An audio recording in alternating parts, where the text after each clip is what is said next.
দুর্বিষহ শাসন ও শোষণ আমলের পতনের জন্য নিজের রক্ত দিয়েছে, জীবন দিয়েছে। সকল জল্পনা কল্পনা শেষে যাত্রা শুরু করেছে জুলাই গণ অভ্যুত্থান অধিদপ্তর।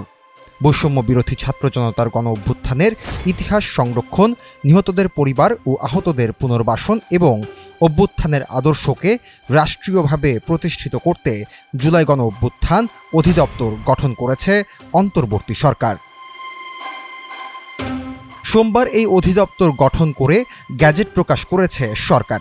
এর আগে এ বিষয়ে একটি প্রজ্ঞাপন জারি করে মুক্তিযুদ্ধ বিষয়ক মন্ত্রণালয়। গ্যাজেটে বলা হয়, গত 12ই ডিসেম্বর উপদেষ্টা পরিষদের সভার সিদ্ধান্তের ভিত্তিতে মুক্তিযুদ্ধ বিষয়ক মন্ত্রণালয়ের অধীনে প্রতিষ্ঠা করা হলো জুলাই গণ অভ্যুত্থান অধিদপ্তর। ইউনিয়ন থেকে শুরু করে মহানগরের প্রত্যেকটি সেক্টর।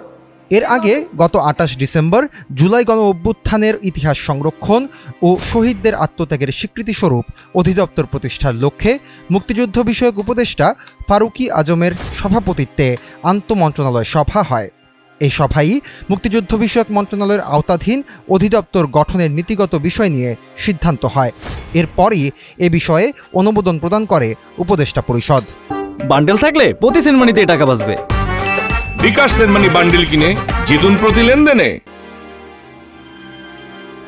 এদিকে এ ঘোষণার পরিপ্রেক্ষিতে নবনির্মিত এই অধিদপ্তরের জন্য 33টি নতুন পদ সৃষ্টির প্রস্তাব অনুমোদন করেছে প্রশাসনিক উন্নয়ন সংক্রান্ত সচিব কমিটি।